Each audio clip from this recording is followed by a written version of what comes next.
computer's all ramped up. And we're live. It's Sunday, so we're back to the World War I stream. This week we are talking about March and April 1916. And the meat grinder continues to churn. How's everybody doing this week? All right. Not too bad. How about you, And Marty? as far as I can see, we're live, so yay. Falcon? All right. Awesome. Yeah, Falcon, how you been doing? Doing all right. I apparently have another trigger job today, and somebody wants me to glass bed their rifle, so goody. Nice. All right, MC, go ahead. You know the drill. Go ahead and start us off, and we'll start to go through March. And hopefully, well, I think we're pretty much going to get into casualty reports at this point, right? Well, today, the next two months, we're kind of avoid those because right now in the West, the major battles are going on. You got the Battle of Verdun is going, but the Battle of the Somme hasn't started yet. So, and it is just a meat grinder. So what's the point of talking about a stabilized front where people are just shelling each other back and forth? So we're going to talk about some other aspects that are going on, and different things that are being taken, the different things that are happening around the area. All right. So first we have the German extended submarine campaign. All right. The Germans have now started saying, okay, we're just going to start shooting whatever we can. All right. And you end up with the hostilities between the Sudanese government and the Sultan of Darfur. And this is basically going to kick off a campaign over here. And what the area that they're talking about for Darfur is right in this area here. All right. There's basically the English going to come down there and do for World War I, a very small campaign. And it's going to start around this time. The British forces number around 2,000 men.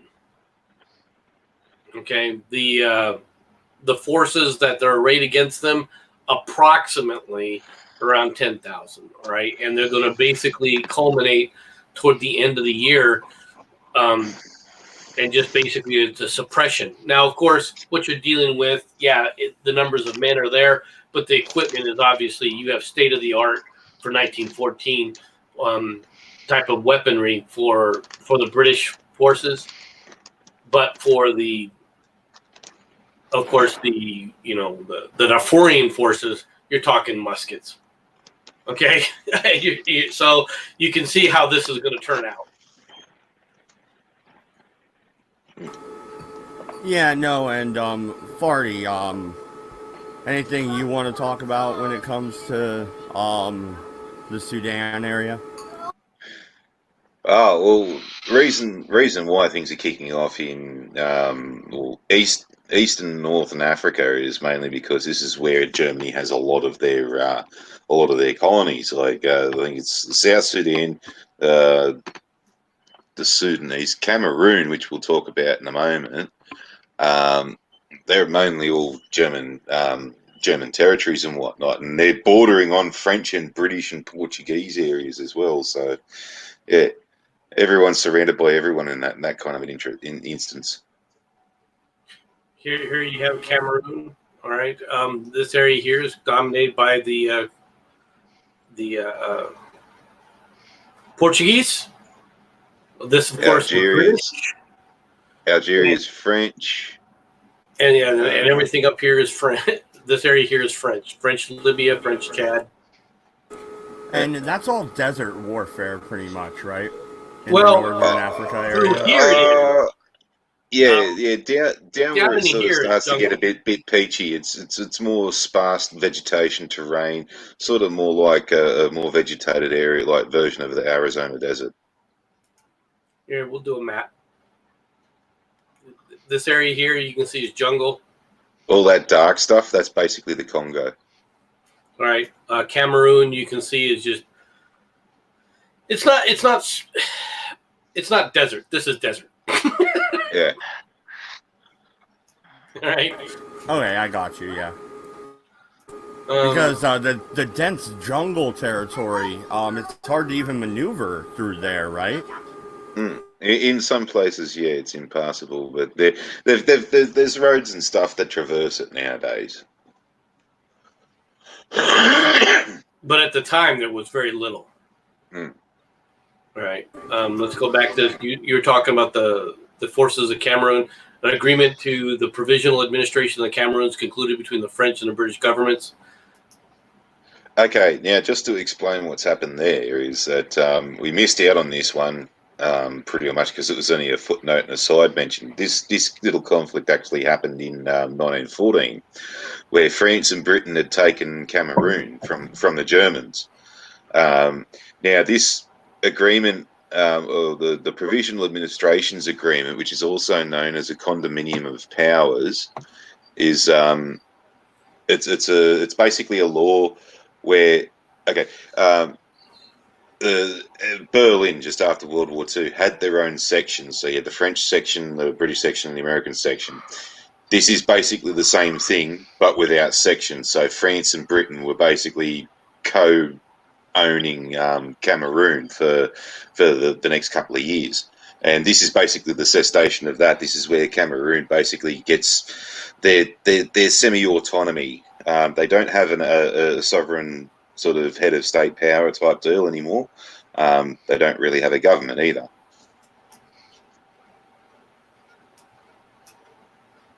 And it's all the way through this area here. I assume that this upper area here is more French, whereas this area here is more British.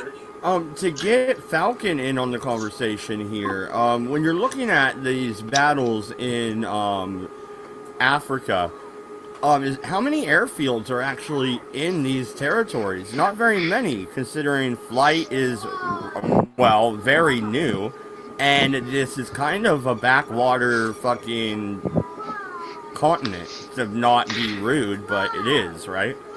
The It answer's is going pretty to surprise you. backwater. The further south you go to where when you really get into the jungles, there aren't any airfields just because you would need to clear such a large area in order to even fly an airplane down there. In the desert, there weren't a lot, but I hate to make a movie reference. The recent movie Wonder Woman was actually pretty accurate. They did have down there older Fokker Eindeckers,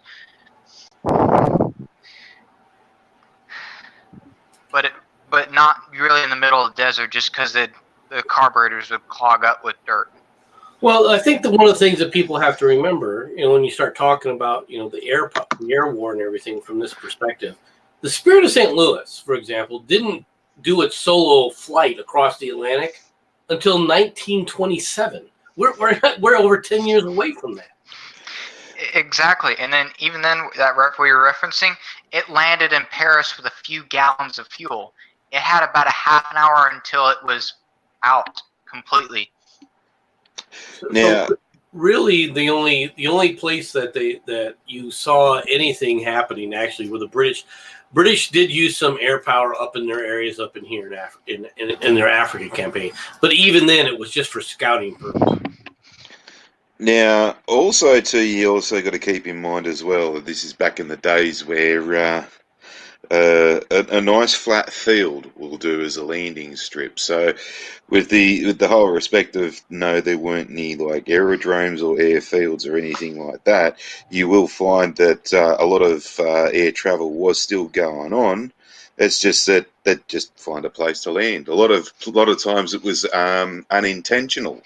The first round the world trip was done by a pair of Australians in a Vickers Vimy after World War One, and they had to land several times in Africa, not only to refuel but to fix the plane. Exactly, and these airplanes also had stall speeds of the low 20s. They could pretty much hang there. It's a gentle crash. Like you'd hurt yourself You'd hurt yourself more walking into a brick wall, pretty much. In fact, there's a lot of old pictures you can look up of an airplane that's crashed into a tree, and the airplane is sticking out of the freaking tree. Mm. Okay, you also have the continuation of the Armenian campaign by the Germans. I mean, by the Russians, rather. I call them the Germans. I'm sorry. I apologize. I'm sure that they would hate me greatly. In as they're moving forward and taking land away, and they're prosecuting their campaign against the Turks. Okay, so this has also been going on. The German raider, the Maui,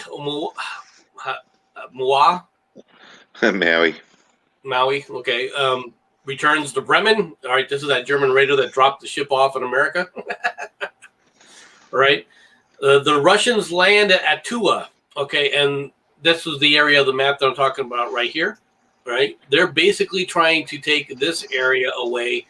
All right, they actually do an amphibious landing in an effort to support their campaign over here in Armenia. All right, against the Turks.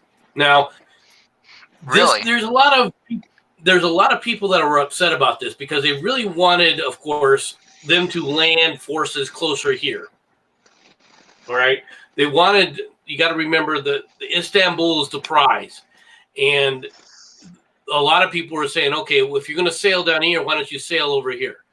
But from the perspective of the way that the Russian campaign was going, it made sense to come over here and land in this area. All right, because it's supporting its forces over here. And it's, once again, the Russians are very successful against the Turks for all intents and purposes.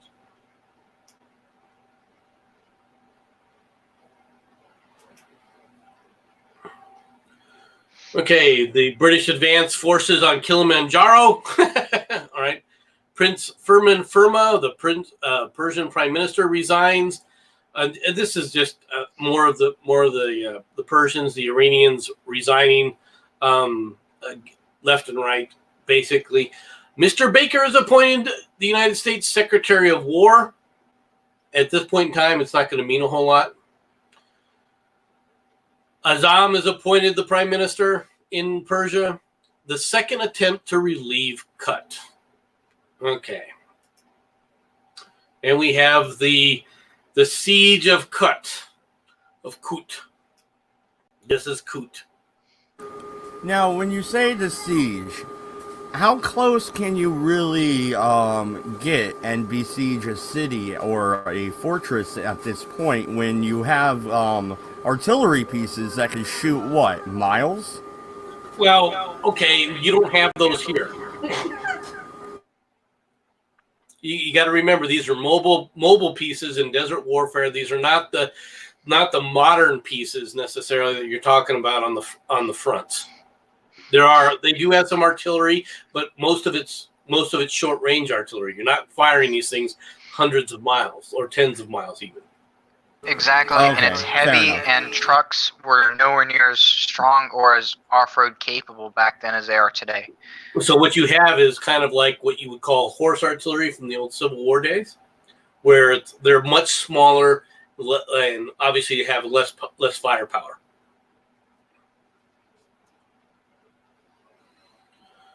And what you end up with are basically some entrenchments here, all right, as they're trying to defend the area. But basically, once again, you got to remember, Kut is now, Townsend is all holed up there. He's convinced them that he needs help immediately. The British are just throwing forces in there without actually planning it well. They're not building up their forces because they're in a desperation mode. So they're trying to relieve them, even though initially they didn't need to do this. And Townsend isn't helping matters. They're trying to get Townsend to understand, okay, if you've got to get relieved, when we attack, you have to attack from the other side so that you can try and do a breakout. And he's refusing to do it. And by this point, though, it's pretty much it's over. I mean, he doesn't have. They have solidified the siege to such an extent that there's just really no hope. But the British keep trying. Up until when they surrender later on in April, the British keep trying.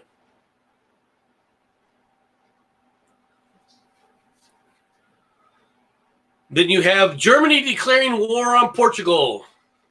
And we were talking about that because you're dealing with Africa. Now, does Portugal really have a force that it can aid the Allies? Not really.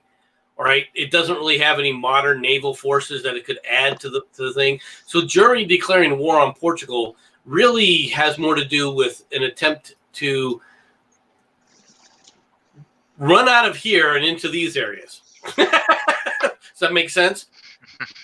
Basically, take their forces that they've just gotten beaten out of Cameroon and some of these other areas here and fall back into the Congo and into Angola is what their plan is.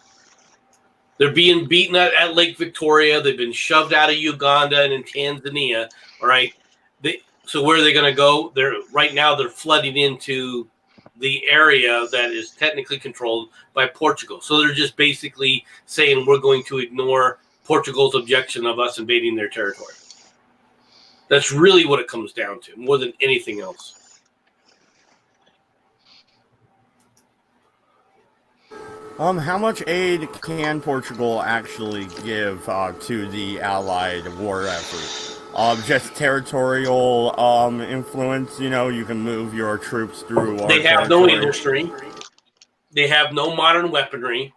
They have no large supplies of manpower. So what can they actually do for the war effort? Well, congratulations! Yay! Go, boys! Go! Pom pom beer. Pom pom pom. Exactly. They don't have any natural resources. They realistically can't do anything. I mean, even if you look at where they're at, I mean, where Portugal technically is. All right, here's Portugal. Right? Here's the battles are taking place all over here. Do you see Portugal getting involved in any of this? Yeah. Why does Germany declare war on Portugal? What's the point? Well, because they're just making an excuse of why they're invading the Portuguese areas here in the Congo and into Angola as they're losing around these areas here, getting pushed out of these other African continents. That's all. Basically, what they're looking at, the Germans at this point are kind of looking at this long term. And then what they're saying is like, okay, when we win the war, because they're still thinking they're going to win the war, what they're going to do is they're going to force territorial, colonial territorial concessions from Portugal. Concessions, and they're gonna basically take Angola and take Congo and some of these other areas. They might not get Cameroon back, but let's be honest, the French and the British, if it came down to it, would be more than willing to freaking sacrifice Portugal, ambitions if they lost the war, right? Basically, Germany declaring war on Portugal is a formality for the simple reason that when you march your troops in an invasive force, in an invasive sort of fashion into somebody else's sovereign territory, that's usually taken as a declaration of war. Just to refresh my memory, doesn't Spain stay neutral through the entire war? Pretty much. Yeah. Is it World War II or World War I when Spain goes into its own little civil war? Right prior to World War II, there's going to be the Spanish Civil War. And it was in the early 30s. That's where you see actually fun little aviation thing. That's where you see the first use of the Messerschmitt Me-109s. Yeah, and they also basically trained up all the got all the fucking finer bugs out of how to use a Stuka properly. Yep. Exactly. They basically used the Spanish Civil War as training for World War II, the Germans did. Well, especially the Luftwaffe ground, the Luftwaffe combined Air Force, combined attack is what they do in Spain. Didn't the Italians get involved also? I thought Mussolini sent troops into Spain as well. Actually, well, a little bit, but his big thing is here. Mussolini actually tries to conquer Ethiopia and Somalia. Okay, but we are digressing to World War II. My bad. I just because if Portugal is in the war, if the Spanish Civil War happened during World War I was going to ask an obvious question. Why the fuck doesn't Portugal take over Spain when they're in the middle of a civil fucking war? Well, quite frankly, Portugal, while they have their own issues with Spain, really, what would they have to gain by trying to get involved in the Spanish Civil War? All right? I mean, quite frankly, what would they have to gain? Just hatred of the Spanish. Okay, well, all that would do is it means stop the Civil War just to sit up there and beat on the Portuguese. All right, Portugal doesn't have the manpower or the firepower to deal with Spain. Yeah, I don't think they could, even if they got fucking lucky as hell. There's no way they're sacking Madrid, right? Well, not a chance in hell. Exactly. So why would they? What is it that they're going to get involved in? So that Portugal and Spain, for all intents and purposes, were attempting even on World War I to stay neutral. The only reason that Portugal gets declared war on is, like I said, they're going after the colonies. That has more to do with moving these forces into here so they can move around. Germany trying to keep at least a force alive in here rather than anything realistic as far as Portugal itself. And then, of course, concessions after the war. That's what they're looking at. When it comes to Portugal, do they still have any sway in Brazil at all, or is it just that was ancient history? And what's up, Dade? How are you doing? Sway, I wouldn't say that they have sway per se, but I mean they have a common language. There are ties there that still exist, just like Angola. There's ties that Portugal still has with Angola. Okay, it was just a question. Go ahead, guys. But they're not significant ties or anything like that. And Dade says, MC smells like butt. I don't know how he can smell you all the way from Arizona, but man, you got one hell of a fucking Jew nose, Dade. I mean, Ow. Ow. And what's he know what old man smells like? What's he been doing on the weekend? Getting around in a big furry suit, running around sniffing the old folks' homes, fucking. Okay. I need to go find that Vickers Vimy and pay Corinne Dade a is, visit. as we go on, you have the action in Latima Neck in East Africa, which basically ends. Karnid, all right, is temporarily occupied by the Russians. Right, this is part of their campaign against the Ottoman Turks. The Allied military conference is held at Chantilly regarding the General Summer Offensive. Okay, this is an important conference, all right, because they're trying to decide how they're going to move their forces, all right, as they go forward. Everyone had initially planned for a major offensive at the Somme. Okay. Because of the Battle of Verdun, because what's happening at Verdun is such a sticking point with the French, they don't want to use any of the forces to support the British operation at Somme. But by the same token, they want the force, they want the battle to go forward, and it will go forward, all right, in support to prevent the Germans, all right, from reinforcing their counterattack to take Verdun back. And all it's going to lead to, quite frankly, is Slaughter. More slaughter. Now, this also becomes a common trend over the next couple of years because they'll have the summer offensive, the autumn offensive, the spring offensive, and typically have winter off because it's too fucking muddy to do anything. As soon as it dries out, oh yeah, we'll have an offensive here and we'll have an offensive there. And it's usually the same bloody thing. Slaughter, slaughter, slaughter, slaughter, slaughter, slaughter, slaughter. You'll even see that in 1918, they're already planning for 1919 offensives, summer and spring offensives and things like that, where they were going to utilise the Americans a lot more. But the Axis basically capitulated, so fucking that into that. So these meetings are going to become very, very common in the future. Well, at this point, the whole war is starting to slow down. Well, it's bogging down to a point. It's bogging down. Well, what I mean, Go ahead. exactly, bogging down is a better term. What I meant by slowing down is that you have battles like Verdun, where not a lot changes, but but a lot of people die. Right. Yeah, it's getting into a sort of a rhythm. Right. Sollum in Western Egypt, as part of the campaign against Darfur, is going on from the British forces. Admiral Tirpitz resigns from the General Minister of the Marine, which basically he's resigning from the to be the control of the Navy for the Germans. All right.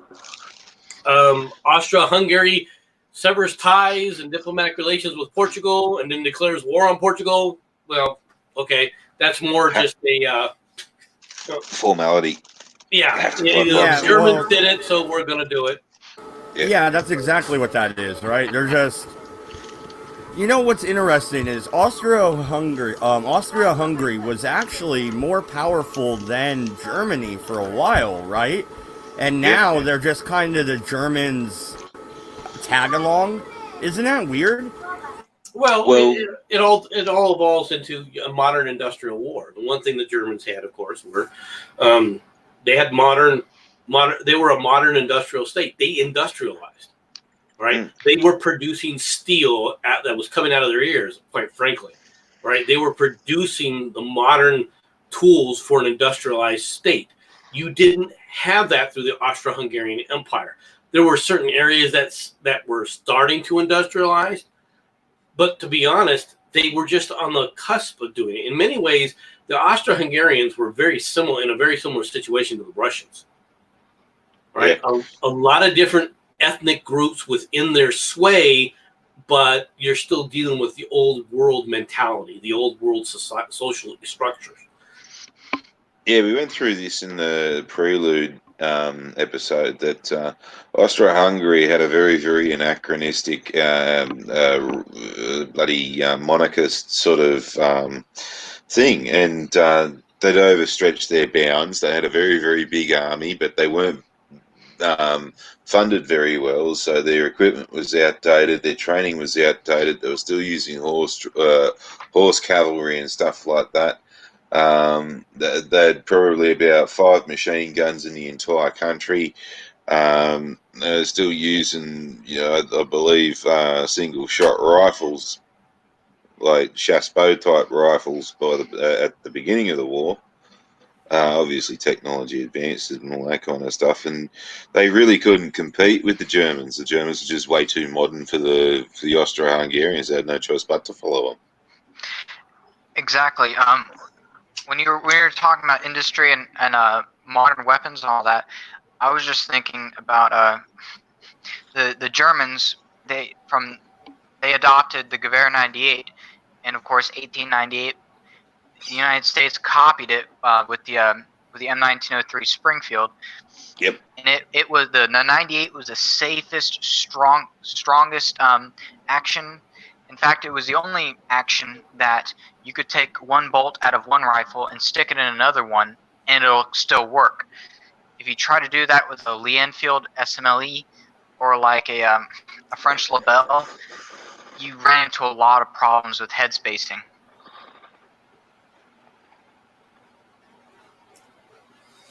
Okay, the next battle of Inzio begins,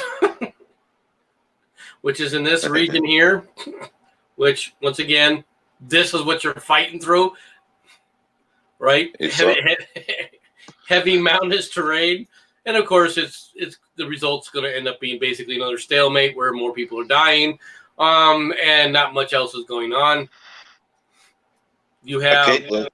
I keep losing my bloody place every time you say that fucking place's name. It's Isonzo. Isonzo, I'm sorry. I'm like, where the fuck did he say? Where the fuck did he say?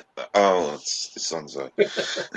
Once again, here's the Darfur region. You have the Sudanese basically under the command, basically, of the British forces. A small British force continues taking in Darfur which is in this region right here.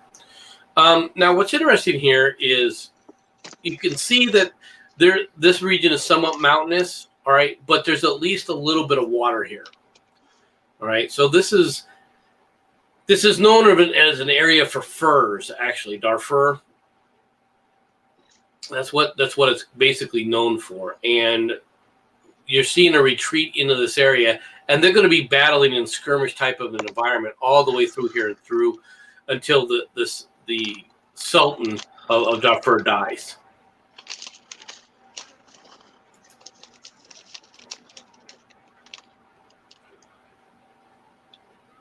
General Sir A.J. Murray takes command of the forces in Egypt from General Sir John Maxwell. M. Dennis Cochin, appointed French Undersecretary of State for the blockade. Not much of a change going to be there. Mount Kilimanjaro ends. The British win Mount Kilimanjaro, which, Mount Kilimanjaro over here, right? Oh, sorry. M. Dennis Cochin. Oh. Cochin. Where's Mount Kilimanjaro at? It's in Africa. Well, I know that, but I believe it's in Tanzania, isn't it? I think it is. It's in this area down here. All right. There. See, I knew it was Tanzania. Boom. Okay, well, that's great. Went a little too close. Right there. Well, Dade is over in South Korea till 2024, it looks like. I'm guessing work-related, dude, but that's cool. Is Samsung that fucking cheaper over there? I bet you it is, isn't it? Oh, you're not in Best Korea. Watch out. Kim Jong-il gonna come fucking nuke your ass. Okay, here's Mount Kilimanjaro. Obviously, they were fighting through Tanzania. You got to remember, Tanzania initially, of course, is a German protectorate. This was some of the lakes that they fight around. All right, these are nice areas overall as far as land forces go. You can see that these areas could produce a lot of land. All right, and there's a lot of natural resources in these areas if they were ever to be exploited.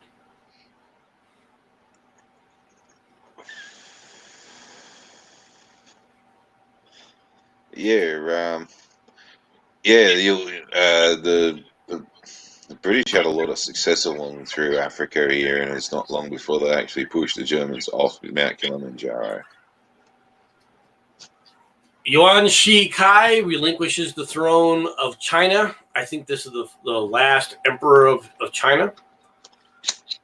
So it's the end of China's empire, the empire of China.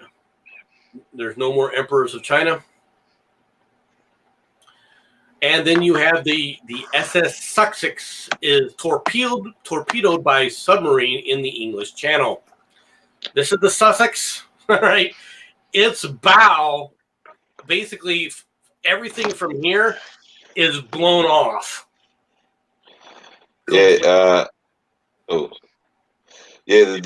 significance of this is the torpedoing of this ship is that they're running submarines up and down the English Channel now, so that'll affect supply lines and stuff like that from England to France, and this is also part of the extended campaign because the Sussex is a passenger ship. It's not carrying war supplies. It's not a freighter, right? It just carries passengers. All right. Now, and it's not, and initially what I was thinking is that the British were using this to, ferry troops, into France. But that's not another thing. Well, you see, the Germans will use that as an excuse, like they did with the Lusitania, and say that, well, passenger ships also do carry cargo as an extension to their revenue, but that'll be the second excuse that they'll use. That was carrying explosives or weapons and shit, or it was carrying troops. Here's my question. All right, I get it. Blockade. Understood. But still, did the Germans and the British expect the entire world to just stop shipping fucking cargo and to stop trading with each other because they're having a spat? I'm sorry. Why the fuck does America have to worry about your guys' bullshit? It's not our fucking problem. Why are Americans on these ships? Now, no American died in this attack, all right? But several Americans were injured, all right, when this was torpedo attack. So the question for them is going to be very simple: Why are you in these waters, on a British ship or a French ship at this point? I think it had been sold to France at this point. Yeah, you got to remember too, Dodge, that a lot of merchant marines and stuff like that were volunteers from America and all this kind of shit. And, well, they're non-combatants and all this kind of stuff. Well, technically non-combatants if their ship's unarmed. But fucking, yeah, they're not supposed to be attacked and all this kind of stuff, especially if they're Americans being, like, not even involved in the war. But the Germans... sort of do give a shit who you trade with. If you're trading with the British, they're going to sink your shit. So you kind of do have to give a shit. And as is kind of like a bit of an answer to your question, sort of who says who's what's and where now and fucking who you guys trade with, on the 28th of March, which is the next one down, Inter-Allied Conference in France, declaration of unity between Belgium, France, Britain, Italy, Japan, Portugal. I did this for protection. Russia, Serbia, also for protection and try and get their land back. Regarding military. Economic. So, trade with us, Mr. Americans. We are the Allies. Da-da-da-da-da-da. Allies, assemble.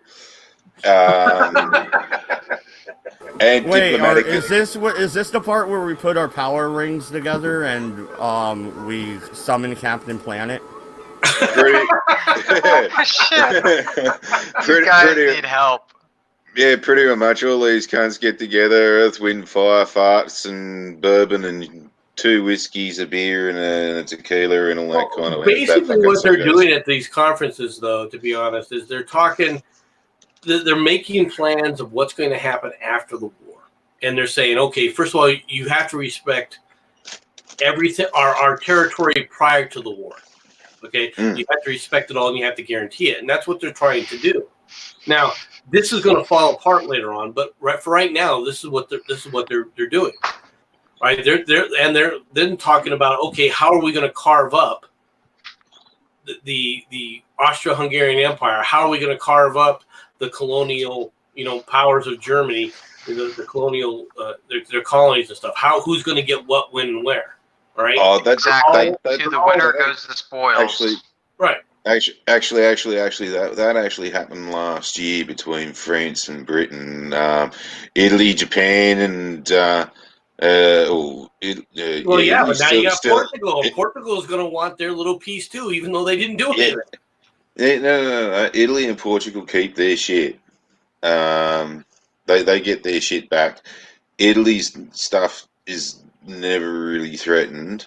Japan doesn't bother them. It's Russia and Serbia don't have shit. Belgium, I think, does have a colony somewhere. They're part of the Congo. The Belgians are the Belgian Congo. Yeah, well, they keep their shit pretty much. So it's basically between France and Britain who gets Germany's shit. This is more. With the exception of the German possessions in the Pacific, those almost exclusively go to Japan.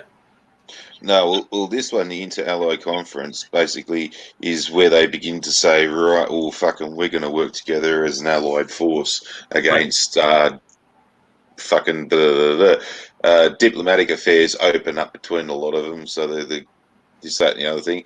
The economic part of it is, okay, right, we're going to start chucking money between each other for the war effort and all this, and your soldiers can come and train with us, and we'll deploy you guys here and there, and da da da da. The the chopping up meeting's already happened. So the Russians basically play musical chairs with their prime ministers. They get sacked. The same thing happens in Japan because the Japanese are being asked to do something that they possibly can't do, and Oka basically says, "You know what? Our war aims don't coincide," so he leaves. All right. The Russian hospital ship Portugal was sunk by a submarine in the Black Sea. This is a major. This and the Sussex become a major issues in America. Hang on a sec. That General Polivanov was the Minister of War, not a Prime Minister. Not a Prime Minister. Well, right, exactly. What is Churchill just at his estate stewing on pretty much being fired at this point? Well, what do you expect him to be doing at this point? He's out of the government. Oh, he's still sticking his nose in and trying to make sure that he's still in politics. Yeah, and but all this kind of stuff. is he even an MP at this point? I don't think so, but he's still in government in some form or fashion. Yeah, I don't think he ever leaves. I mean, he's not technically part of the cabinet, though, right? I'm not sure at this point in time. Yeah, I don't think he's not part of the cabinet anymore. So I'm not sure if he has another position or if he's considered a backbencher. Was he in the House of Lords or was he in the House of Commons? Oh shit, that's a good one. Hang on, give me a sec. You're headed to the wiki, aren't you?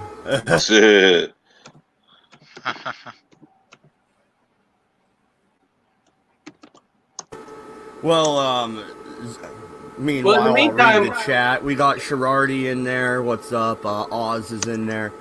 Dade moved to South whatever province. I can't say that fucking word. Way too white for that word.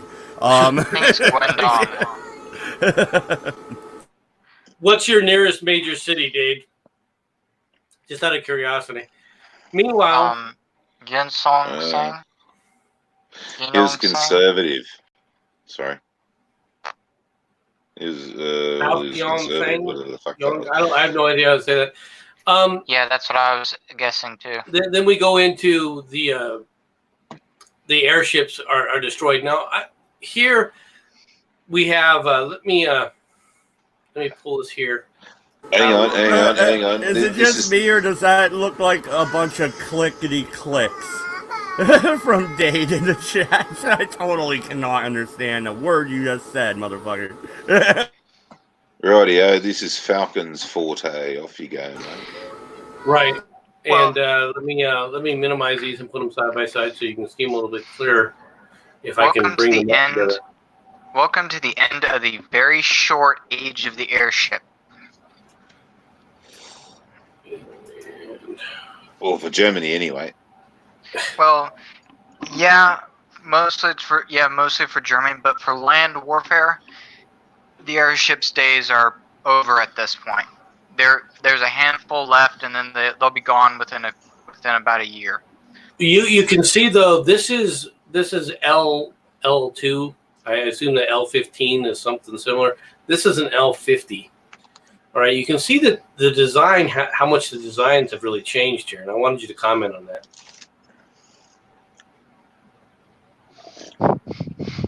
Yeah, you see a lot more rigid designs. You see a consolidation in the number of gondolas and engines. The engines significantly improve in horsepower, so instead of having like 10 of the things, you have like 4, maybe 6.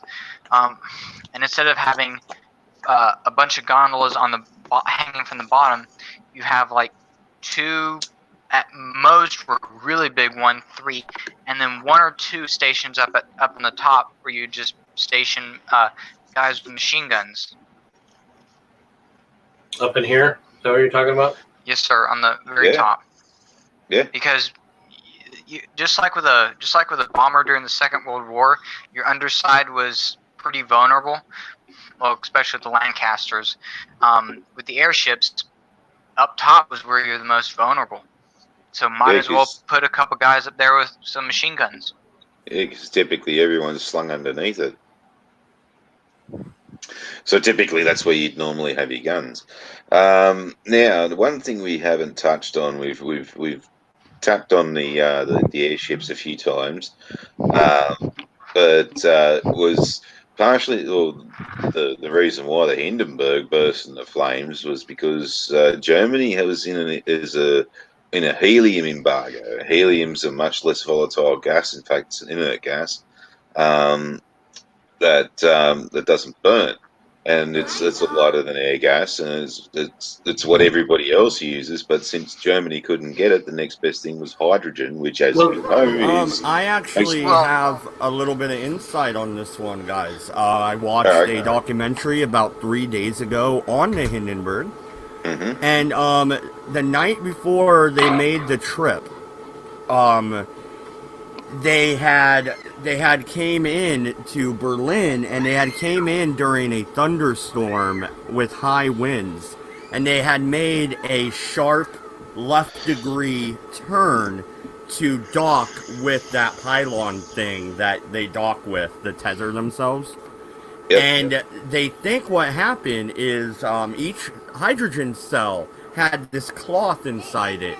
They think one of the support lines, the cables, broke and ripped through the cell, mixing both cells together with hydrogen, and that's why it was able to go up in flames like it did. Nobody did a safety check before the journey as well, which they should have, and they didn't. And they think that that's what happened. That Well, a that's very spark surprising ignited the because- two cells and it blew. It's not very surprising because they did not do a safety check, because at that time, airships were seen as being a safe, proven technology. They finally got that point of being accepted. Also, with hydrogen, you can use about 30% less gas compared to helium. So yeah, Right. you can carry a whole lot more, but fire is a much bigger concern. And you also got to the remember other too that advantage, the other thing is that most of the helium production at this point in time, all right, at that point in time, even in World War One, was actually the United States. We were the helium sheiks of the world. Exactly, we pretty much had a running monopoly.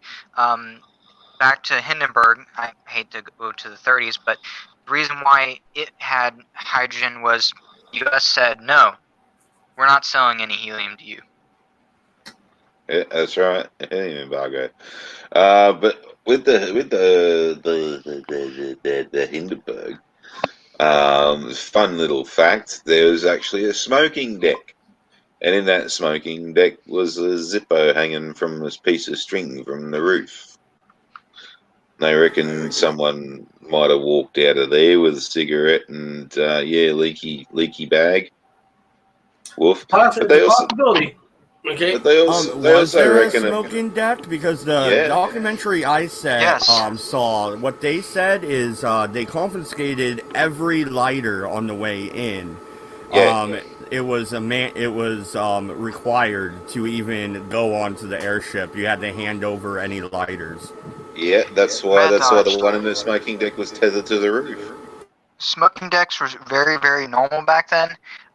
Even in the early days of air travel, there were designated times during longer flights where they would open up a couple windows and everyone would be allowed to smoke. It wasn't until like the 1970s it became mandatory not to smoke on American Airlines flights and stuff like that. In Africa, it wasn't until like the late 80s. In Australia, I don't think it was until 85 Thank you. we stopped smoking on airlines.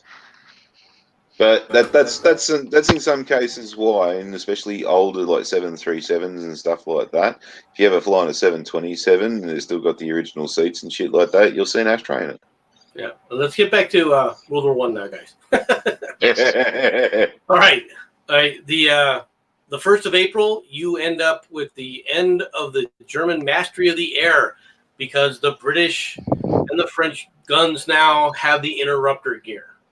So the No, they happy didn't. time for the German aeroplanes is done. Now, you laugh about this, or you think that okay, these are just World War One planes. You know how much this made effect. This has a dramatic effect at the Battle of Verdun, because up to this point, the Germans had total mastery of the air. You got to understand this, which meant that they had air supremacy. They could easily use their airplanes to pinpoint targets for their weapons. After this time, after April, it's back to the fur ball, all right, where everyone is going back and forth with it. Actually, MC, that was only just a bit of bullshit propaganda. by the afternoon, they had to admit that it was April Fool's Day. Oh, is that what it was? Well, guys, the interrupter gear in the First World War had the almost equivalent effect as like AWACS did during the Gulf War. Mm-hmm. But it does have a dramatic effect, like I said, at the Battle of Verdun. The German offensive basically peters out at this point because they no longer have total control, and now the Allies can utilize their air power as well. All right, but granted, it's just mainly in a reconnaissance role, but the reconnaissance is important. You have another attempt to relieve Kut. It fails.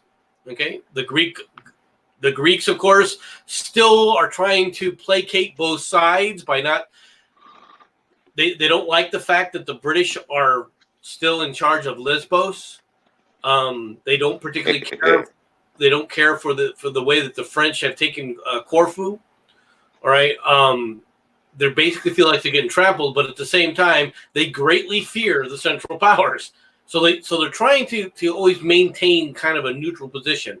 And the result is that they're a pain in the ass to everyone, all right, including the Serbs, because they tell the Serbs, no, we're not going to give you, let you go overland, all right, with your army, all right, through our territory. More musical chairs with the Russian generals, all right. Another action in the Mesopotamia. This is all part of the campaign to try and relieve Kut. It's none of it is working. All right, because they're ad hoc attacks. You can see that there's separate actions all over the place. There's no consolidated action taking place by the British to try and relieve Kut because they're in a desperation mode. They're just basically, as they get a unit, they just throw it in there. They're not building up their forces for a consolidated attack. You have another attack at Sanya Yat, right, which is also part of the Kut campaign, right? The Russians attack Treblinzoid, which, once again, for everyone that may have forgotten, that's up here. Trebizond. In this area. All right, as part of their general campaign against the Ottoman Turks.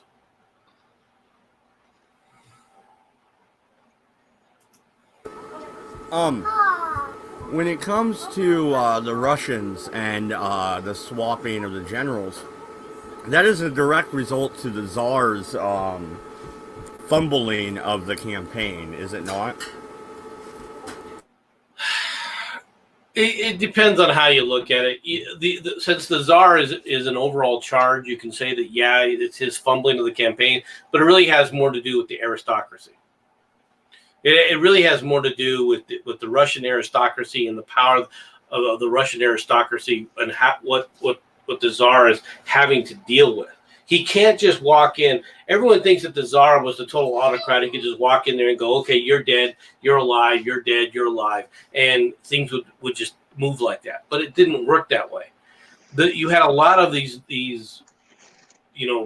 fiefdoms all over Russia, that the Tsar, even though he's the titular head, all right, his power still resides within the aristocracy itself. He needs the aristocracy support in order to continue things.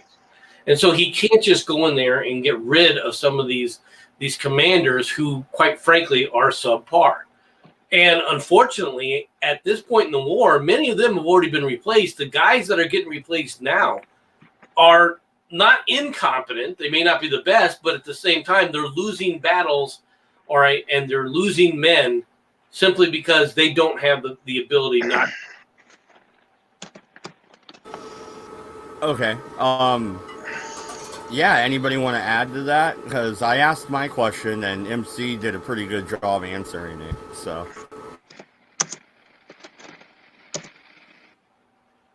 And MC, in the chat, Dade told you, I'm not sure how you say that, Busan or something like that. Basically, think of a Pusan. It used to be called Pusan, pronounced Pusan. Pusan. Right, it's at the very southern tip of Korea. It always sounded dirty to me. Oh, gonna get me some. It was the only major city in South Korea that wasn't taken by the North Koreans during the first part of the Korean War. Oh, really? Interesting. So, but we digress again. All right. Now we have an interesting little side note here. Where was it? The British attack the Congo, which is once again in Africa. Once again, I was telling you about the Russian forces. The Italian government issues a decree prohibiting trading with Germany. Hang on, I think we skipped a bunch of shit. No. Oh, Yeah. I did. You're right. I did. I forgot Yeah. this one. Okay, since we've been talking shit about the Portuguese, Kionga is a German East Africa occupied by by Portuguese forces, and Falcon. You got the page up? Honestly, Google Maps. Okay, Constantinople and Adrianople are attacked by airplanes of the Royal Naval Air Service from Mudros. Go. This is right up your alley, mate. All right, now obviously this is the area, but where the heck's Mudros at? It's in New Greece. It's in oh shit. Where are you? I can hardly bloody see. It's in the Med somewhere, or the Adriatic, one or two. They actually flew from here all the way over and then back again. Yeah. Oh, here it is, right here. Right from the island of Lesbos. This is the line that says Limos, but this was the island of Lesbos. So basically, they do an aerial attack from here through, I guess, past the Dardanelles to attack Istanbul. Yeah, well, you see, it was pretty safe to do it those days because, well, I've mentioned before, anti-aircraft artillery and anti-aircraft defences were basically non-existent in those times. Well, how did they get back? Did they land back, or did they just go in there and basically ditch somewhere? I bet you money that they flew a round trip. Climb up to like 12, 13, 14,000 feet, you can really get an airplane moving. Like one little airplane, Camilla, at 2,000 feet, she won't cruise more than 100. Climb up to 14, 15, she'll cruise at 120 or 130. Well, how long could they stay in the air? I think it was like 5 or 6 hours. Okay, so they could probably go about, 300, 400 miles? Probably a little further than that, but you got to remember, the bombers for a long time were actually faster than the fighters. Yeah, you're talking about 120, 130 mile an hour cruising speed. So exactly 600. Well, you probably got about 150 miles to here, so probably about 300 miles. and aren't they? If they find a good freaking altitude and a good stream, can't they go pretty far and just glide almost with how light those aircraft were? Yeah, I you wouldn't get say it. really glide, but if you're, let's say you're 130 mile an hour airplane, and you get up to a good altitude, and you get now I have a 20 knot tailwind. Your speed over ground now is 150 miles per hour. Because remember, the airplane doesn't care about anything other than the air it's flowing through. Mm.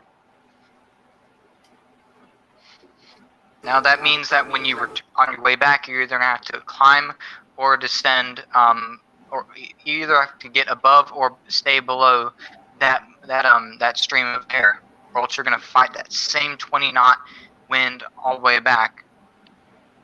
Yeah. Yeah, so it wasn't quite like the Doolittle raid from World War II where they literally had to ditch, right? They just flew until they crashed. The Doolittle raid, they ditched because the Chinese nationalists, they failed to set up the beacons like they're supposed to. So basically, they were flying. Well, to somewhere an in China. extent, there were several.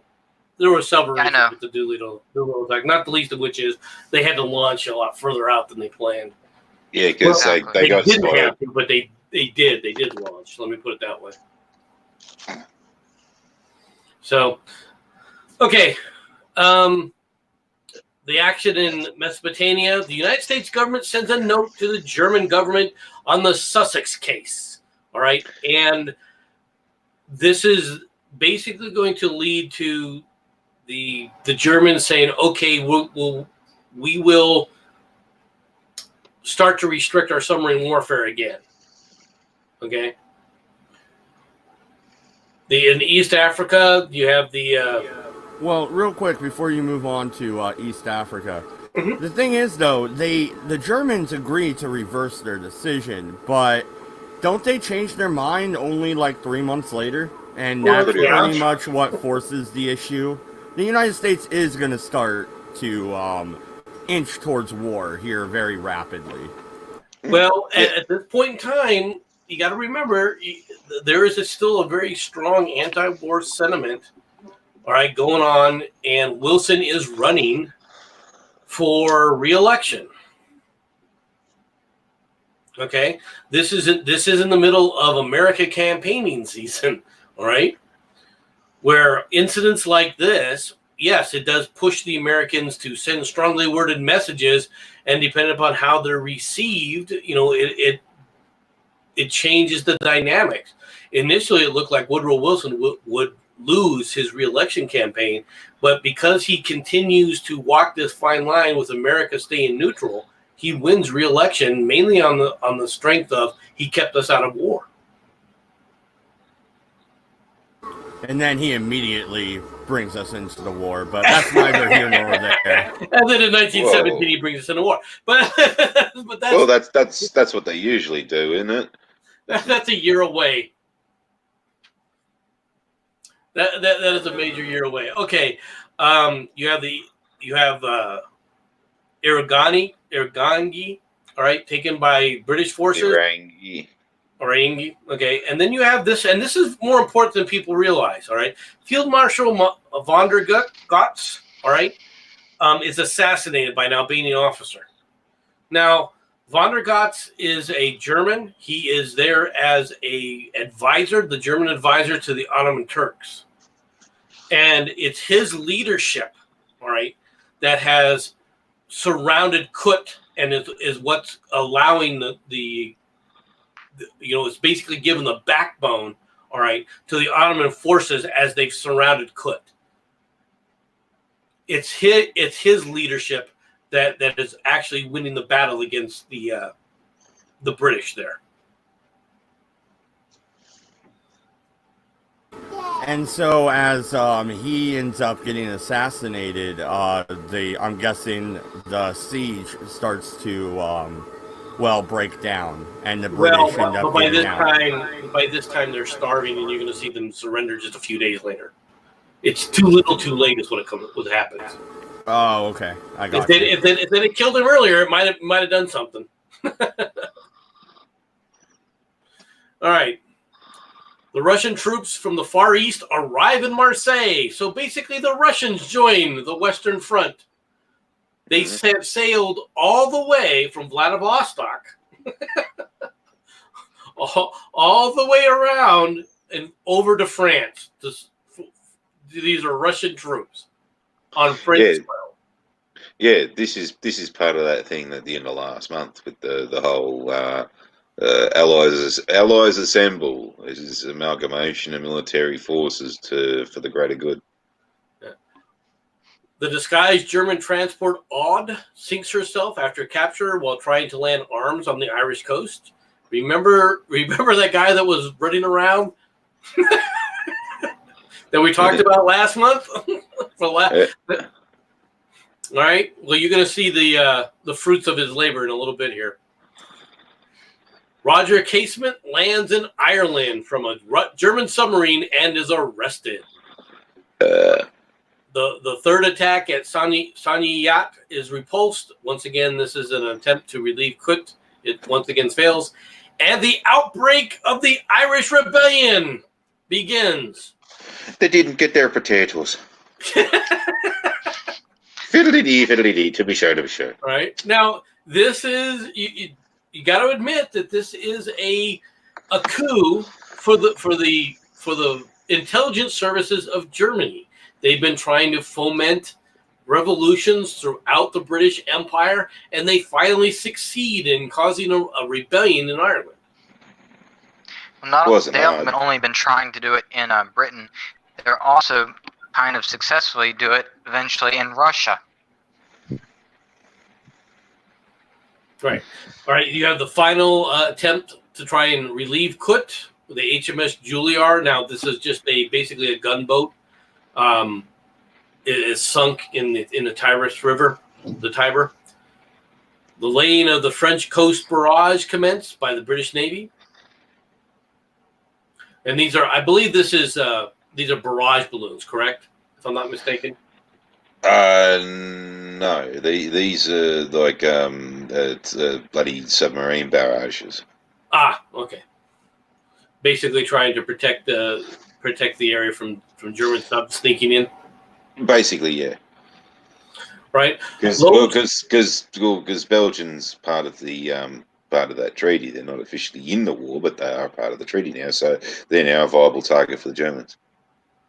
Suffolk and Norfolk are attacked by a German cruiser squadron. Now, this is going to lead up to the Battle of Jutland. All right. What's happening now? The Germans they're trying to cause partial reaction, not a complete action, but partial action from Scapa Flow, where the British have basically put all their battleships, right, to hamper and keep control of the high seas fleet in the North Sea. So what the Germans are trying to do is they're trying to attack in very quickly the shorelines of Britain in an effort to cause Scapa Flow and cause Jellicoe, all right, the guy overall in charge, to release some of his forces, because they want to be able to, if he releases enough of his forces, like a good little chunk, then perhaps if they meet the entire high seas fleet, they could destroy it in detail. It's what they're trying to accomplish. All right, spread the forces of the British out rather than keep them in that concentrated power that they have at Scapa Flow. You have the Skies-Picot agreement for eventual partition of Asia Minor, right? And an agreement signed in Berlin to transfer the British and German wounded and sick prisoners of war to Switzerland. This is basically a way of getting rid of, so you're not taking care of the captured wounded soldiers and so forth. This is basically a trade where they're going to do the trade. Oh, so it's pretty much like a prisoner exchange during the Civil War. Right, but of course they're not giving up able-bodied men. They're just giving up the sick, lame, and lazy. And they're doing it in As neutral we would say territory. in the military. And what's Yeah. I hate crud, I'll go to something pretty interesting. The Swiss at this particular time, they have the best ammunition, some of the best machine guns of anybody still today. Yeah. Just by that standard then. Like the GP11 service cartridge that they're shooting, which is a .306 caliber bullet, 174 grain, going to kind of like a very heavy 30-06. It's better than most match grade ammunition today, and they're shooting that stuff through not only infantry rifles, which the same action ends up going into the K-31 in 1931, but they're also shooting it through machine guns. They're a little obsessed with precision. Yeah, well, the thing about that is with the machine gun, you really don't need to worry about the quality of the ammunition, its balance or anything like that. As long as it goes banging in the general area you're pointing at, that's about all you really need. When you're talking about match grade accuracy, you really only want that for something that you really want to hit a bullseye at a great distance with, not a fucking machine gun. That's the big misnomer with Basically, the 50 cal. That's the big misnomer with the 50 cal sniper rifles or the Barrett. It's not a bloody sniper rifle. It's an anti-materiel rifle for the simple reason they basically don't make 50 cal match grade ammunition. Exactly. But the Swiss have always been very, very obsessed with precision, and at this point in history, they're using the 1889 Schmidt-Rubens rifles, which are black powder, paper patched bullets. They're peculiar things. But in 1911, they introduced the GP11 service cartridge and the K11 carbines, which changed that little area of the world. And for a while, actually, no, still today, that and the K31s are as accurate as it gets. Yeah, SIG weapons are still top of the line nowadays. Okay. So you have martial law then is declared, okay, in Dublin and the rest of Ireland. And the counties, to be sure. You have the HMS Russell is destroyed by a mine in the Mediterranean. Now, the HMS Russell is a ship that was built by the Royal Navy, all right, but then given to the Russians. This is no, I'm sorry, it wasn't given to the Russians. It was there to counter the Russians initially, right? Now this is a pre-dreadnought battleship. Hello? Yeah. Right. So basically, it's another, but it's a fairly modern ship. I mean, it was constructed in the 1901, 1902, right time frame, right? So, I mean, it's really only what 10 years old, 11 years old. It just shows you how fast ships were being redesigned at this time. And then you have the capitulation of Kut. And the thing about this is what they look like afterwards. Wow. This is the starvation. This is what the siege when they surrendered. This shows you just what deprivation the men were suffering. Meanwhile, Townsend, of course, is fully fit. The leader of the British of this British force, right, is treated like royalty.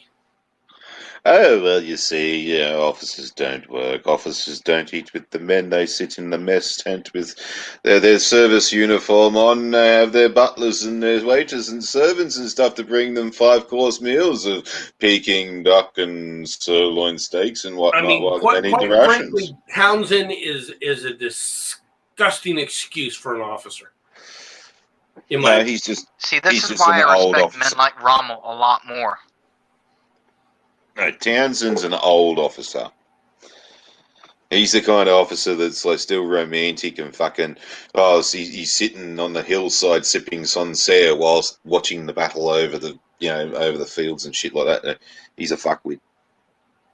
Well, okay, but real officers, even by this time, are willing to suffer with their men. They still get down there and get dirty with their men. Now I realize that there's that officer that they're trying to keep that distance because you don't want to be too close to your men. I understand all that aspect of it. I understand that aspect of leadership. Okay, but this kind of stuff, this is inexcusable. No, you still got to remember too that we're just coming out of the times when a lot of officers were getting their ranks just because their daddy had money, their old school money and shit like that. So you did still have this attitude of, so what, I've been to Sandhurst, but my money got me all the way through it and all this kind of shit, and don't really give a fuck about the blokes because I didn't really pay attention to that part of the course. When your men are suffering this kind of starvation and you're freaking living the high life, all right, I'm sorry. If an American officer if that had been an American officer, he would have been killed. Well, yeah. Who was the Confederate officer in charge of Vicksburg? Because he suffered right alongside everybody else too. I believe that was Pemberton, wasn't it? I believe it was. Yeah. Yeah, I mean, now I realize that I'm an American and we have our own viewpoints to this thing, but one of the things that they teach you in leadership school, right, is you never ask your men to do something that you yourself won't do. All right? And when it comes to food, they teach this. When it comes to food, you always eat last. Your men always go before you. Yeah. Okay? Yeah, it's recruits privates than other ranks. Well, that is to build trust. If you're like Townsend, you're eating a real nice meal while everyone else is just eating crap, they're gonna resent you for that. Well, it's also partially too, it installs morale in the men because it gives them the impression you give half a fuck about them. Exactly. Oh, you're gonna let me have first crack at the food, all right? Well, making sure he's looking after me. Was it because? I don't want to make this a racial thing, but is it because he was leading a Indian regiment? No. No, there were British soldiers that were intermixed with them as well. So no, I don't think it was. I think that it was just that's piss poor leadership. Period. And while we come off as racist, like we called them darkies and carries and all that kind of shit, we didn't sort of see them as, oh no, we can't let them fly P-51 Mustangs, they've got dark skin, they can't fathom mechanical devices and shit like that. It's like we never really had that sentiment like what the Americans did even right up to World War II. Well, and I wasn't trying to freaking say, oh, the Brits are fucking a bunch of racists. I was just asking the question because that picture MC shared, it looks like it's a fucking Indian regiment that he's leading, correct? Well, that he is in charge of Indians. There are Indians that are part of that regiment, yes. Well, I kind of said it like that just to sort of emphasize the point for our American listeners out there that not everything has anything to do with race in the rest of the world. That's sort of typically an American thing. So, yeah. Unfortunately, you're right about that. In fact, some Indian regiments are actually very, very well respected, especially the Sikhs. The Sikhs are very, very well respected in the Commonwealth. They're fucking very renowned, very tenacious, fucking reliable, loyal fighters. The Gurkhas were as well, weren't they? Yeah, but they're Himalayans. Right. But the same thing applies. Same type of mentality applies. Well, see, the Gurkhas are a different thing altogether because we basically have them. Australia doesn't have any Gurkha regiments anymore, and I think there's only one left in one or two left in the British Army. But and the British still train the Malayan tribesmen or the Malayan army anyway.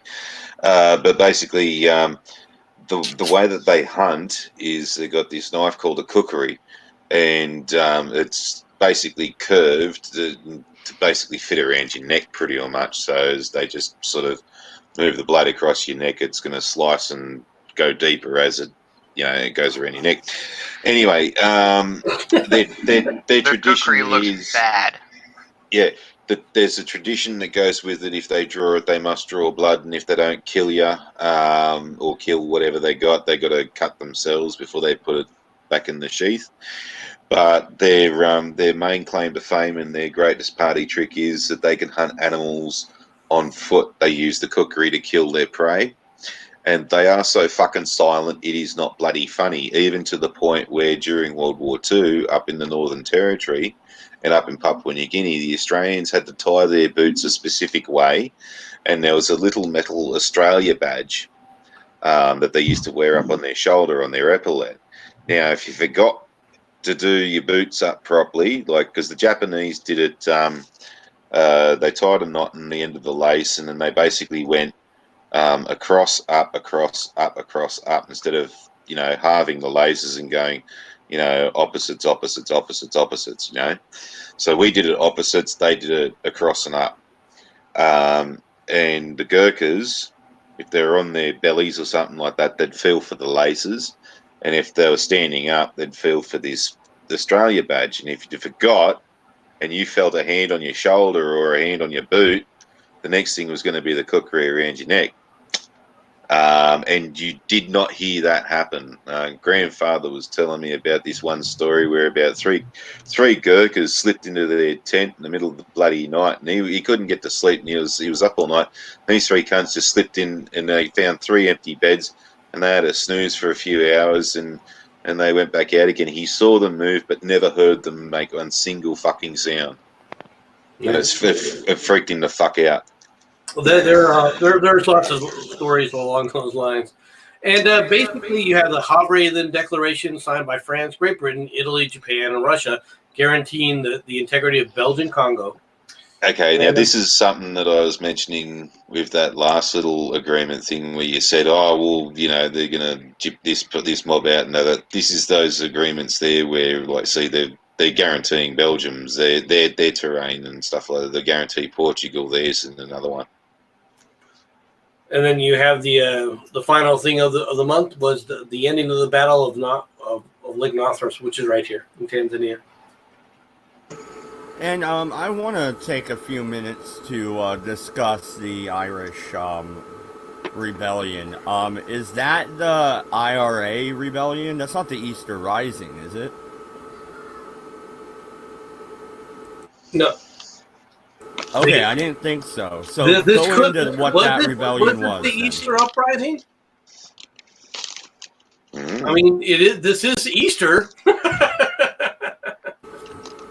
That is when the real IRA is pretty much created, right? Well, the IRA is all a part of this. If you want to talk about the IRA, I mean, the Irish Republican Army is basically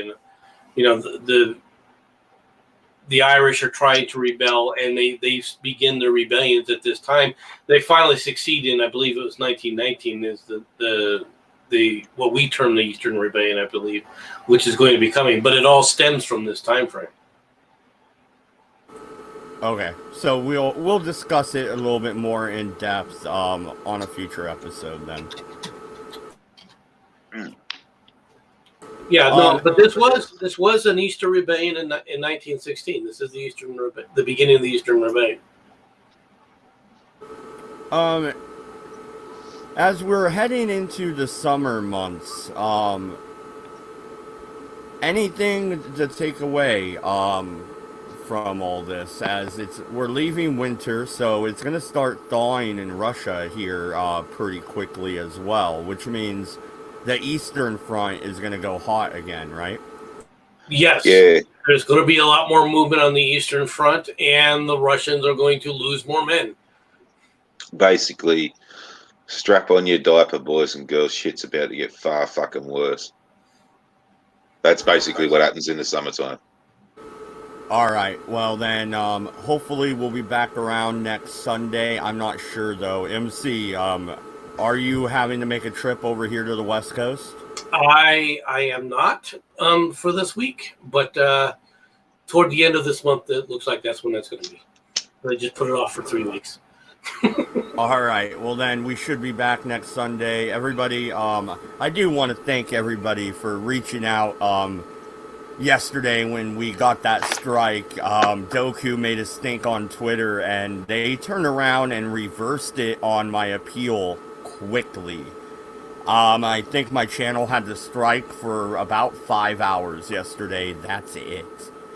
That is pretty quick. So something happened.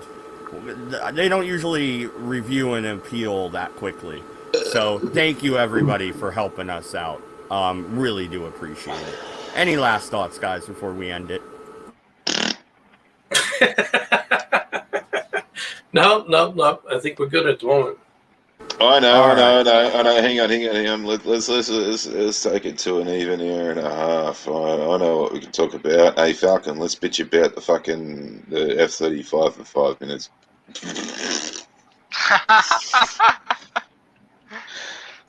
Piece of shit committee plane. How do you feel about the 22? I haven't liked the F-22. That's actually a good plane. 22 is a good airplane. Its electronics are outdated. That would have to be completely just ripped. All the computers and all that would have to be completely redone. We'd have to reverse engineer it because the jigs in North Georgia don't exist anymore. It really the F-22 was a better than it needed to be airplane. The major problem with the F-22 is it's got a pretty bespoke electronics and avionics system, so it doesn't really have much compatibility with very much else. Because everything that we're using now pretty much is modern technology in comparison to the F-22. Technically, it's obsolete and has been for about fucking 7 or 8 years, even more. But it still does the job, and it's sort of like the Abrams. It's 30 years down the track, and it's still doing the job, kind of deal. Exactly. The airframe itself and the engines are ridiculously good. It's, to my knowledge, it's still the only fighter that can cruise above Mach 1 without using the afterburners. Super cruiser. Apparently the F-35 is supposed to do that, but at air shows, Jesus Christ, it uses a lot of afterburner. Yeah, that's why, and it's not the sleekest shape either. No. Well, see, it's too. They reckon it's too fat straight on to be stealthy, but that's the thing. It's only stealthy straight on. Any other angle, which is when you're going to have multiple fucking radars on the air defense system, is going to be seeing it from underneath and from the sides and all this kind of shit. And then, yeah, that dirty, great big fucking jet bloody exhaust pipe. Oh, I can see bloody Russian fucking heat-seeking missiles going, yummy, yummy, yummy. Well, not only that, but the F-22 is a very big airplane, but it's very wide in comparison to how tall it is. The F-35 isn't that wide, but it's really freaking tall, and that's kind of a problem.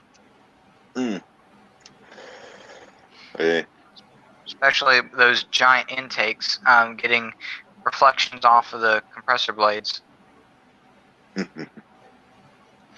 Yeah, I still don't get why they're putting a gun on it, because it's not supposed to get close enough to anything to get you to use a gun on.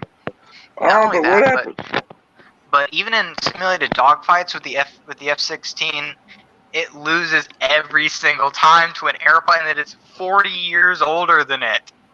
Yeah. It can't. The idea with that was it's the missile carrier, and the F-22 finds the target, and then the F-22 is what guides the missile from the F-35 to the target. The F-35 was never intended to dogfight. Well, Even in simulated fights. the F-35 is not designed to do one-on-one. That is true.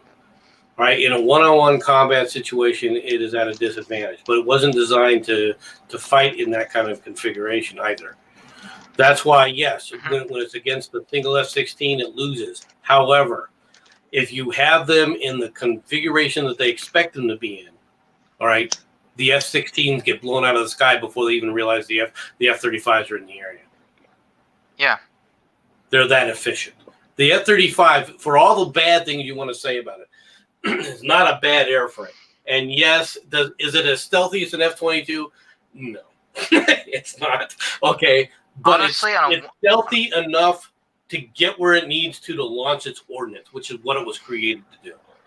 Exactly. Well, you see, there we've got a bit of a problem. We did a simulation against Indonesia, and they got Sukhois, right?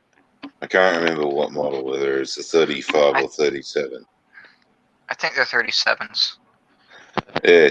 Anyway, so basically, there was something like, we had 30 35s.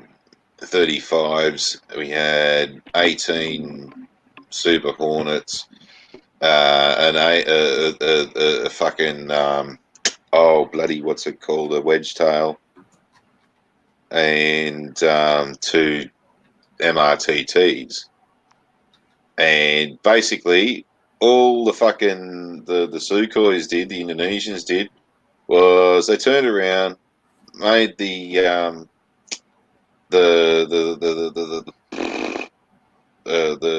fucking, well, they took off on mass. Well, this is mass on fucking bloody combat. Well, I feel like making you airplane nuts argue.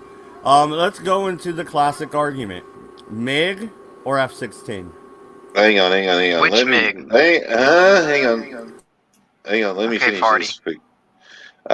So basically, it took about 15 minutes for the Sukhois to chew up the JSFs.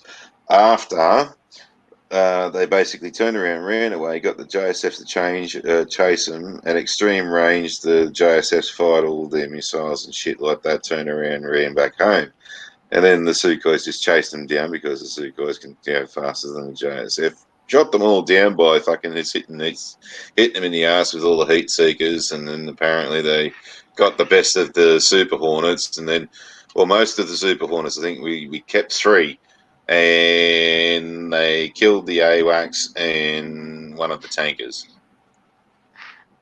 in about 15 So minutes. basically, you got your ass handed to you. Yeah, apparently that happens so often that's the result.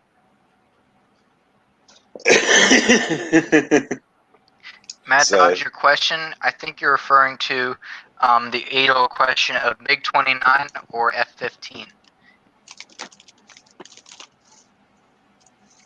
Yeah, which MiG are you talking about, man?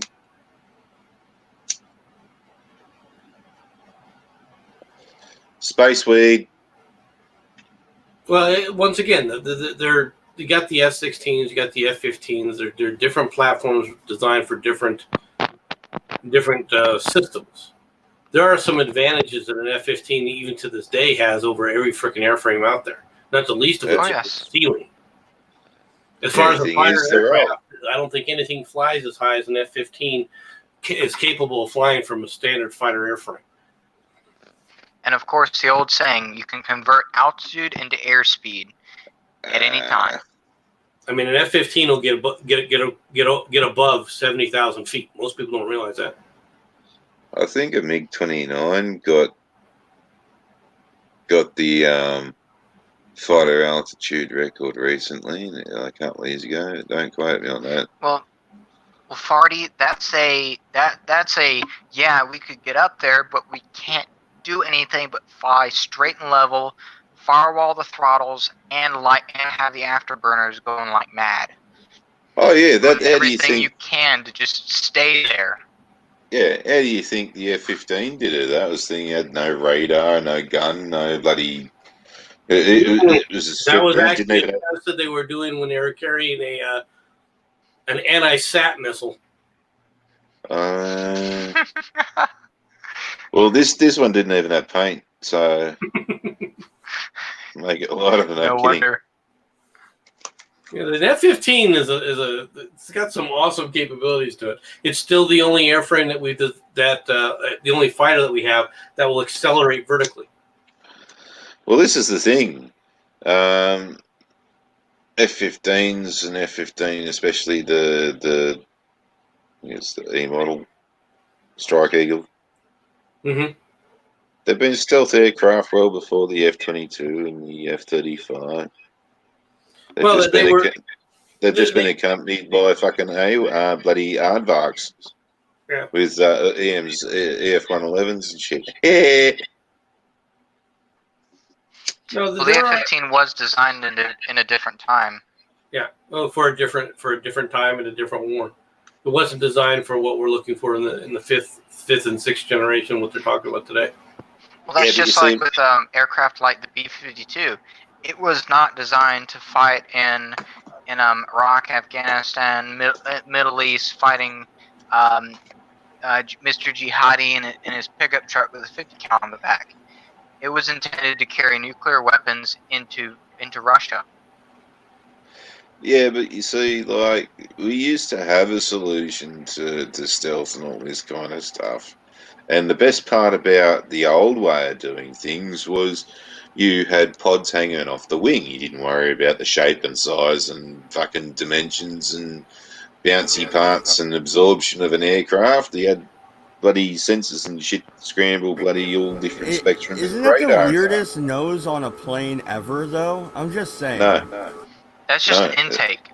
Yeah. And actually, that little fin there that you can see is actually the separation of the air tube where the pilot's bum sits. Not only that, but it's also to keep the shock wave off the compressor blades. Mm. But anyway, what was I saying before I got really bloody interrupted? All right, so no, Kant was paying attention. No, I'm looking at this plane. The 16 looks so much better. I just don't like the way this thing looks. Well, this thing was designed in the 50s, the late 40s, early 50s. Yeah, late 40s. I think it was 49 when this one finally went into production, and it was very commonly seen at the very beginning of the Korean War. Yeah, hey Dodge, you want to see, I mean, look at it next to a Sabre, an F-86 Sabre. You can see the difference. Go look one of those up. You want to talk about fucking weird noses and shit. Well, or the F-100 Super Sabre. There's a MiG-21 right there. Mm-hmm. Still in use by I a lot like the of way that one looks a hell of a lot better. That is pretty scary looking, actually. It looks dangerous. The thing is, Matt Dodge, that was designed specifically to be an interceptor, and when it comes to a one-on-one, one guy versus another guy, basically try and act like a fighter, it gets its ass killed every single time because it can carry 4 heat-seeking missiles, its cannon, and that's it. And it also has a very, very short combat range because it's intended to be just go up real quick, shoot down the bomber, and then get back down. Yeah, the other thing about that thing is it's meant to fly in anything. It's a rugged plane, right? Yeah. Why a lot of other countries still fly today, because it's meant to fly on dirt runways and everything. It doesn't worry so much about Chad or FOD or any of the rest of that stuff. Well, and just like the F-100 Super Sabre, you can actually shoot these things off from rockets straight off of a large truck bed. Right. Can I get a fucking word in edgeways? Right, yeah, no, and in fact, Russia's actually gone through a modernisation program for a lot of people still operating these things. And that get up, get down doctrine was actually the same as the Americans at the time. And during the Vietnam War, everything was hunky-dory when the North had MiG-15s and MiG-17s, because basically all the American fighters were Mark II capable at the time, and they could just put the foot down and accelerate away. Then this thing come on the field, and then all of a sudden, fucking hang on a minute, this thing can not only out bloody turn us, but the bastard can keep up with us too. Shit. Because it's Mark II capable as well, which is what makes it mainly an interceptor. It's sheer speed. The only thing is they only had about 16 of the things at best, so there weren't that many of them. Nah, but yeah, they made a fucking dent when they first came out. Oh yes. But yeah, any last thoughts, guys? I am gonna have to end it. My daughter is in the back room just wigging the hell out. I need to go figure that out. So, any last thoughts before we end the broadcast here? Yeah, you go deal with her. We can crap on for another 20 minutes, make it a full 2 hours because she missed the 30-minute mark. Okay, well, actually, fine. I'm cool with that. Yeah, we got another 20 minutes in us. I'm gonna go check on her though, because she is back there Go just deal with the throwing a fit. child. Well, I'm going to have to leave this up to you guys because unfortunately I have to leave. So. All right, just real quick, how do I share screen? What was that? How do I share screen? How do you share a screen? You go to the bottom where it says share screen, and then you got to wait until Mad Dodge actually shares your screen. Oh, fuck. So, sorry, you click share screen, but you're still going to have to wait for Mad Dodge to actually share it for everybody. Welcome to Stream. Welcome to whatever the fuck this is. Welcome to StreamYards. Anyway, guys, I apologize, but I do have to go. Thank you. Thanks, everybody. All right, take it easy, MC. Have a good day, MC. But yeah, I don't know. I like the way that that plane looks. It is fairly old, but it's cool looking. It's 1960s old. Yeah. Well, that one that you had up earlier is even older. What's even funnier is fun fact about that one you had up previously, the MiG-15.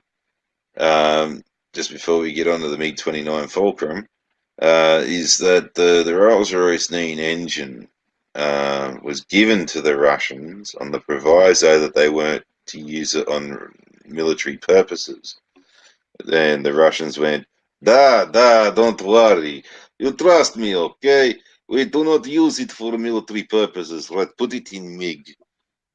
And they reverse engineered it and promptly put it in the MiG-15. What's also funny about that is the MiG-15 used a centrifugal flow engine, which is greatly handicapped by its very design of the air flowing in, hitting a fan disc, and then being pushed outwards to go around the fan disc and then go into burner cans.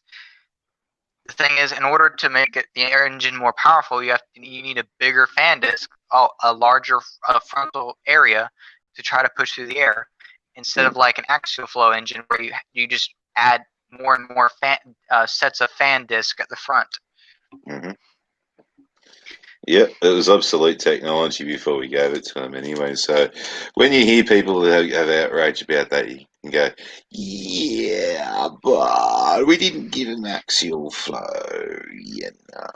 Well, what's really interesting is that the Germans, if they had the alloys, they had the best jet engine in the Second World War, but they just didn't have the alloys to make it last.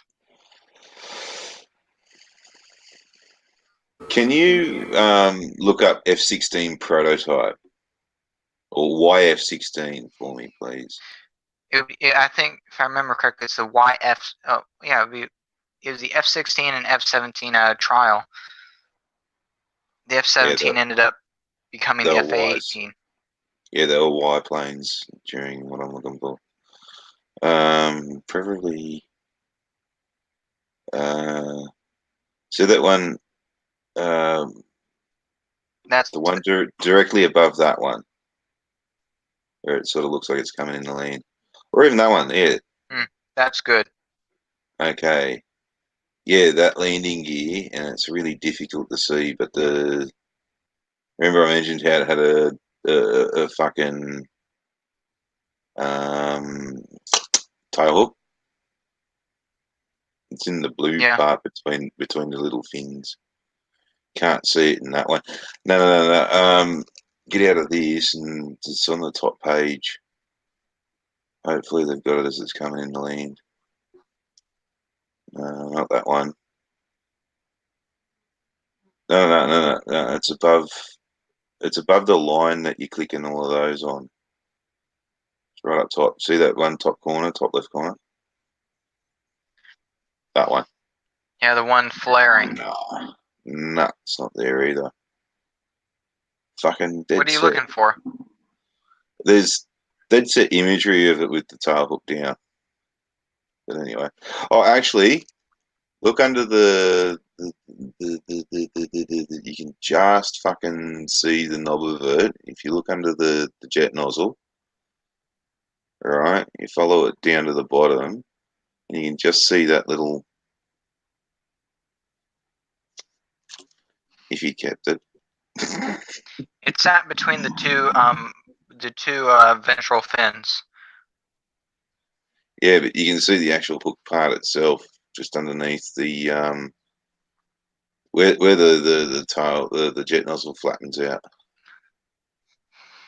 It was an interesting idea, but I looked into it, and it was a little on the weak side for a design. Well, they were trying to sell it everywhere, man. Like, it was the sale of the century. So yeah, it was. Well, you know, they tried fucking having a naval version of the F-111 and it didn't work, so yeah. They tried. So what, is this pretty much the Air Force's version of the F-16, which I believe would be the naval version, right? That No, is the F-16. That is the F-16. Only the Air Force has that, and then the Navy's equivalent is the F/A-18. Yeah. Oh, okay. All right.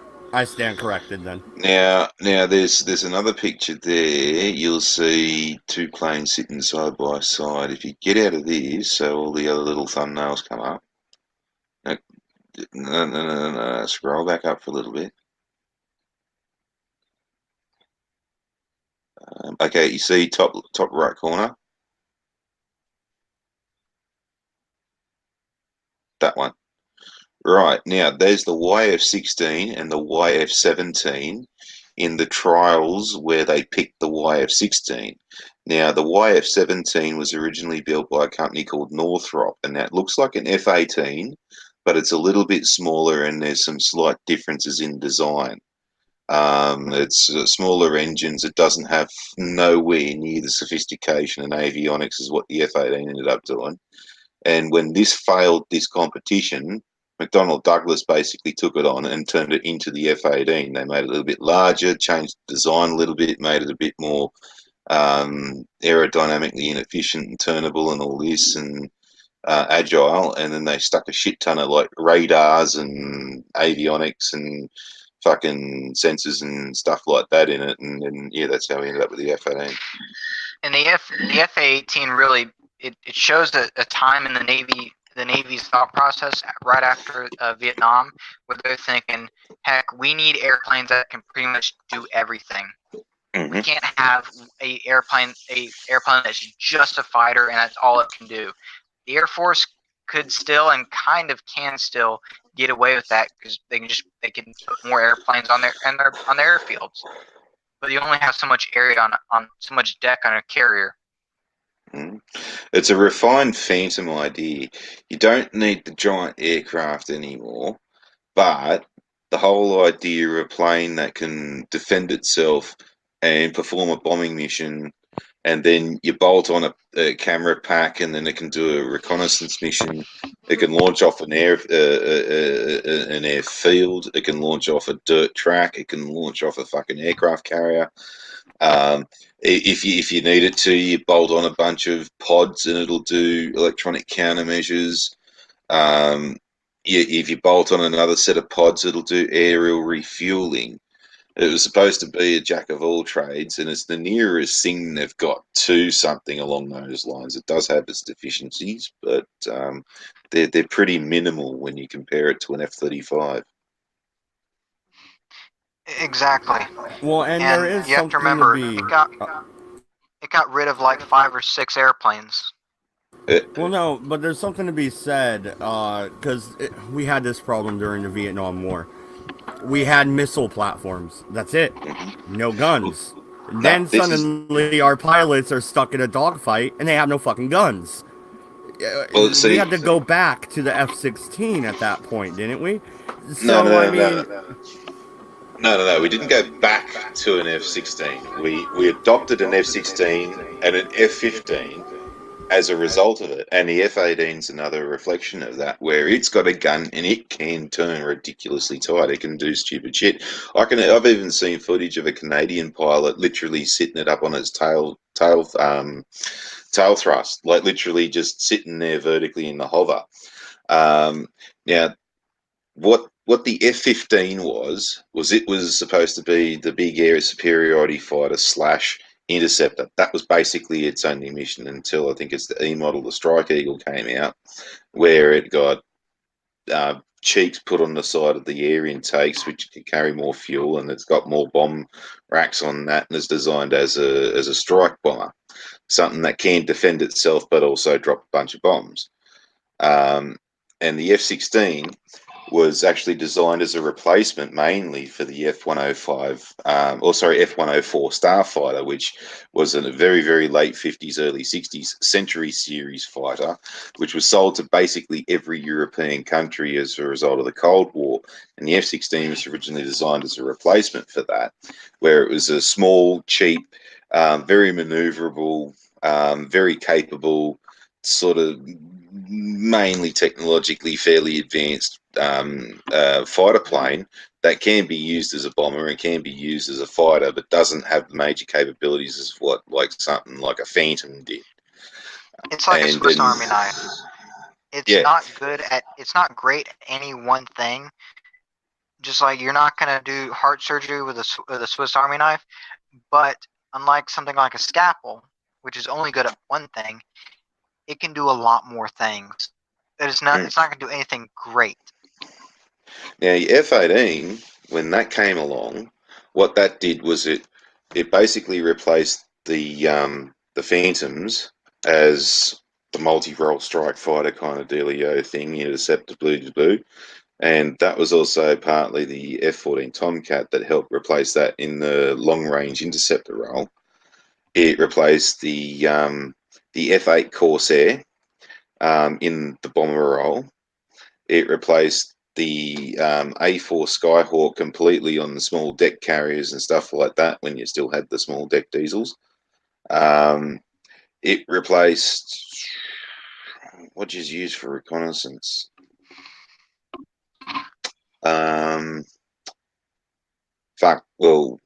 Whatever you're using for reconnaissance, or replace that. E8 Growler, I think it was.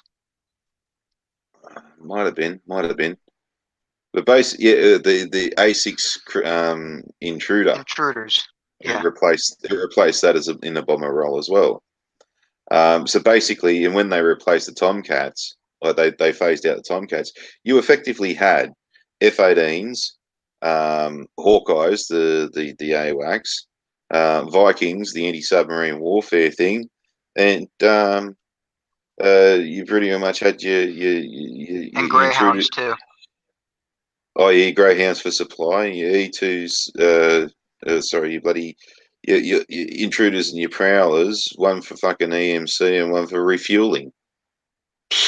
And I think they've even phased out the intruders now, so now the Hornets are doing refueling too. So.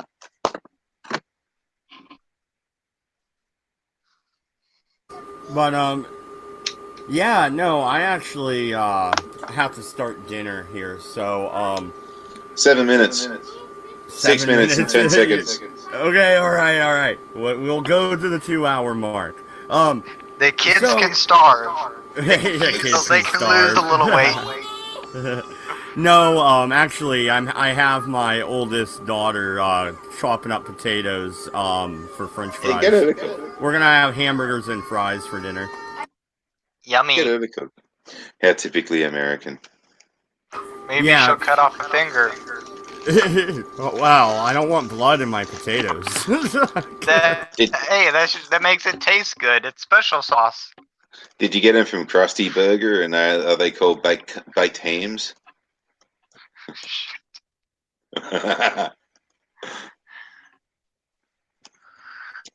Oh my god, these kids won't stop whining. Oh, it wouldn't be the But first no, time I cut myself, so this time it wouldn't be a chili.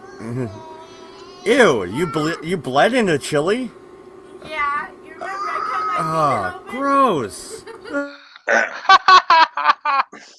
That's alright if it was good enough for Scott Tenorman. Okay, no one got the South Park reference. Anyways, so let's not talk about Greta Thunberg. Badung, fucking Thunderbum. There's footage out there and the GPS tracking data out there of her voyage, and also meteorological data. She's not a good sailor at all. Hmm. Like, sailing really isn't hard. Now, I'm not used to the mainsail that she had to deal with. I'm used to a boom furling sail. But still, come on, girl. I bet I could have got Stargazer. Yeah, she was a lot heavier of boat to go faster than you did. I'm betting $10 she jumped off somewhere and got some fucking bloody bloody Boeing business jet all by herself, like her, the two pilots, and a fucking stewardess or something like that. A full 737 BBJ from one end of the fucking planet all the way to the end, and then she met up in the boat just to do photos and shit. Well, she only went one way, and then a crew flew over to take the boat back. So we got about 4 minutes left here. I have a question for you, Falcon. Amelia Earhart, do you think she crashed on that island? I think you know what I'm talking about. They found what looks like debris from the correct time period of a plane on one of those uninhabited islands in the Pacific. Honestly, I don't know if she did, but she did crash somewhere.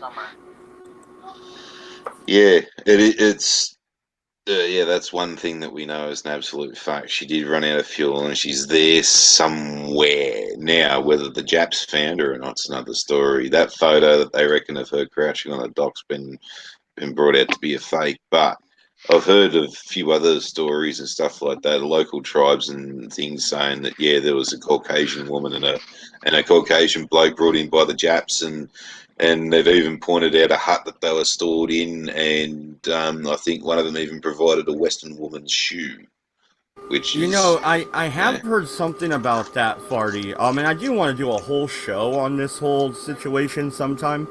I'll probably talk to Jensen and try and get you and Falcon on there because you guys love fucking airplanes so much. It just seems like it would fit. Well, But well, I mean, remember there when really you keep is a lot of people that think the Japs shot her down and that she was actually spying on them during her around the world trip. well, the possibility of her spying is right up there.